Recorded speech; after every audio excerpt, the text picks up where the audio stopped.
अस्सलाम वालेकुम। आज की वीडियो में हम बात करने वाले हैं US B1 and B2 visa. अच्छा, यूएस का ये जो B1 और B2 वीज़ा है, इसमें ये तीन तरह के वीज़े हैं। एक होता है B1, एक होता है B2 और एक तीसरा वीज़ा होता है जो कि इन दोनों को मिक्स करके B1 एंड B2 के नाम से। इनको पहले मैं थोड़ा सा एक्सप्लेन कर दूँ।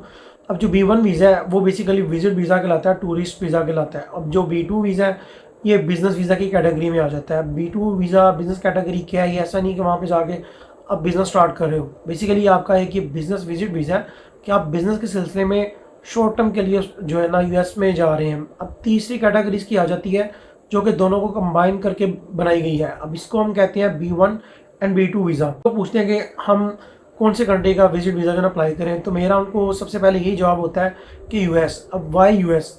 क्योंकि देखिए दुनिया में ऐसा कोई भी मुल्क नहीं है जो आपको 5 साल का विजिट वीज़ा दे। ऑस्ट्रेलिया में हम विजिट वीज़ा अप्लाई करते हैं, उसमें मिनिमम जो टाइम आपको मिलता है विजिट के लिए 3 माह का होता है। 3 माह का वीज़ा आपको मिलता है। अब बास ऐसे केस भी हैं कि जिनमें ऑस्ट्रेलिया जो है ना वो 1 साल का वीज़ा भी देता है।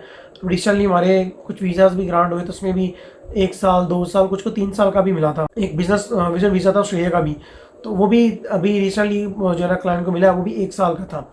तो अब यूएस का जो वीज़ा है इसका एक ही फिक्स पीरियड है, वो है 5 साल का। तो मुझे कोई भी अगर पूछना, मैं कहता हूँ यार B1 एंड B2 वीज़ा आप इसको अप्लाई करें। आप देखें, ज़रूरी नहीं है कि अगर आपकी बैंक स्टेटमेंट इसके लिए काफ़ी ज़्यादा हो, इसमें आपको डॉक्यूमेंट्स इतने कोई ज़रूरी नहीं है।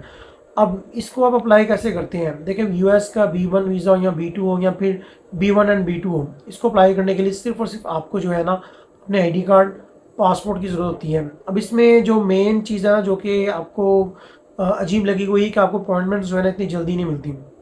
अब यूएस की अपॉइंटमेंट्स अभी अगर आप अप्लाई करते हैं तो आपको 2024 की अपॉइंटमेंट्स मिलेंगी, लेकिन इसको भी जो है ना आप लोग पीछे कर सकते हैं। ऐसा है कि कुछ लोगों के पास अपॉइंटमेंट्स भी होती हैं, अपॉइंटमेंट्स जो है ना आपको परचेज़ करनी पड़ती हैं, तो वो भी हो जाता है। उसके अलावा आप खुद भी जो है ना अपनी अपॉइंटमेंट्स को जो है ना वो पीछे कर सकते हैं। तो अब इसमें मैं क्यों कह रहा हूँ, क्योंकि देखिए इसमें डॉक्यूमेंटेशन इतनी ही नहीं है। इसमें आपको जो डॉक्यूमेंट चाहिए सिर्फ आपका आईडी कार्ड और पासपोर्ट चाहिए, और आपने DS-160 फॉर्म जो है ना वो फिल करना है। लेकिन ये भी आपको अगर पता हो देन ही कीजिए, अगर आपको नहीं पता देन किसी एक्सपर्ट की हेल्प ज़रूर लीजिएगा, क्योंकि अनाड़ी बंदा अगर कोई करता है तो गलतियाँ करता है, उसी वजह से जो है ना उसको वीज़ा भी ये नहीं मिलता। अब यहाँ पे 2 स्टेप्स वो तो हो गए, आपने DS-160 फॉर्म फिल कर दिया। हाँ, फ़ीस के बारे में बता दूँ। अब इसकी जो फ़ीस है ना वो $185 है। पहले इसकी $160 थी, लेकिन अभी ये रिसेंटली जो है ना फ़ीस उन्होंने इंक्रीज़ की है, ये $190 है। अब $190 जो है तकरीबन बन रहा है, कितना बन जाता है, आई थिंक 55,000 बन रहा है। अगर आपको 55,000 दे के ही या 60,000 भी बने, तो अगर आपको वो 5 साल का वीज़ा मिल जाता है, तो इससे बेस्ट अपॉर्चुनिटी आपके पास किसी भी कंट्री में अवेलेबल नहीं है। दुनिया का कोई भी ऐसा कंट्री नहीं है जो आपको विजिट वीज़ा जो है ना वो 5 साल का दे। तो अब इसमें देखिए, आपने वीज़ा अप्लाई कर लिया, अब आप अपॉइंटमेंट भी आपको मिल गई। अब आप अपॉइंटमेंट वाले दिन जाते हैं तो आपको होता है इंटरव्यू। अब इंटरव्यू में देखें, दूसरे कंट्रीज उसमें आपके डॉक्यूमेंटेशन सारे आप लोग ई वीज़ा के थ्रू अप्लाई कर देते हो, ऑनलाइन अप्लाई करते हो, या फिर आप जो है ना एम्बेसी पे सेंड करते हो।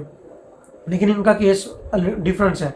इधर क्या होता है कि आपको खुद ही जाना पड़ता है, जाके इंटरव्यू देते हैं, और आगे जो वीज़ा ऑफिसर बैठा है वो आपके इंटरव्यू से ही आपको जज कर लेता है कि ये बंदा वाकई सीरियस टूरिस्ट है या नहीं है, या फिर वाकई बिजनेस पर्सन है कि नहीं है। तो आपने देखें इंटरव्यू की भी तैयारी करनी है। बहुत से लोग ऐसे हैं कि जो बस वो मुँह उठा के चले जाते हैं, इंटरव्यू की प्रिपरेशन बिल्कुल भी नहीं करते और जाते हैं जी, उनको उसी टाइम जो है ना वीज़ा रिफ्यूज़ हो जाता है। तो ये भी देखिए, वीज़ा आगे जो है वीज़ा ऑफिसर के हाथ में होता है, लेकिन स्टिल आपने अपनी तैयारी ज़रूर करनी होती है, क्योंकि जो वीज़ा ऑफिसर होता है वो ये चीज़ देखता है कि बंदा वाकई टूरिस्ट है, वाकई बिजनेस पर्सन है कि नहीं है। अब रिसेंटली मेरी क्लाइंट के साथ बातचीत हो रही थी, उसने मुझे बताया कि मेरे पिछले मंथ जो है ना अपॉइंटमेंट थी यूएस की, B1 और B2 वीज़ा की। उसने कहा मुझे उसने जो है ना 2 क्वेश्चन ही पूछे। पहला ये था कि व्हाट इज़ योर पर्पस, जो कि मेनली हर बंदे से वो पूछते हैं। उसने कहा, मैंने बोला टूरिस्ट। अब सेकंड उसका जो क्वेश्चन था वो ये था कि do you have anyone in US? उसने बोला नहीं। तो मैंने कहा तुम्हारा कोई है वहाँ पे जाने वाला? उसने कहा जी भाई, मेरी वहाँ पे ना रिलेटिव्स हैं।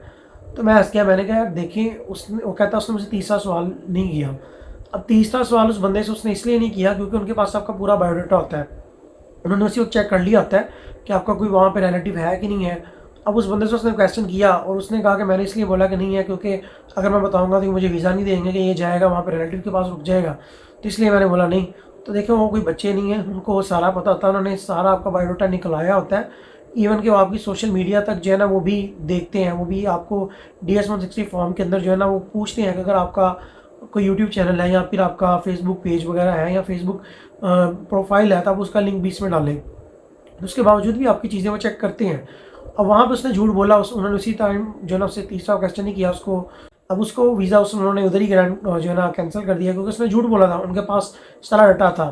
तो ये सिंपल सा देखें प्रोसेस है, आप DS-160 फॉर्म फिल करते हैं, देन आप वीज़ा फीस पे करते हैं। तीसरा स्टेप होता है इंटरव्यू जाके देना। अगर आपका लक अच्छा है, आपके नसीब अच्छे हैं और वीज़ा ऑफिसर को आप जो है ना मुतमिन कर देते हो, अगर आप देखें राइट पर्सन है, बाकी सीरियस टूरिस्ट है, आप टूरिज्म के लिए जा रहे हैं, तो आप कॉन्फिडेंस से बात करेंगे, आपका कॉन्फिडेंस भी बंदा देखता है और आपको ठक करके वो वीज़ा भी देंगे। हाँ, वीज़ा चांसेस कम होते हैं, 2 से 10% होते हैं, लेकिन ऐसा नहीं है कि नहीं लगता। अगर अच्छा, ये वीज़ा उन लोगों के लिए भी ज़्यादा ईजी है जो अरब ममालिक में जो है ना जॉब करते हैं, वहाँ पे काफ़ी देर से जॉब कर रहे हैं, उनके बैंक अकाउंट वहाँ पे है, तो उनके इसमें चांसेस 50% होते हैं। उनको वहाँ से जो है ना पाकिस्तान के निकल वहाँ से वीज़ा मिलने के चांसेस ज़्यादा होते हैं। तो मिलते हैं नेक्स्ट वीडियो में। अंटिल देन टेक केयर, अल्लाह हाफिज़।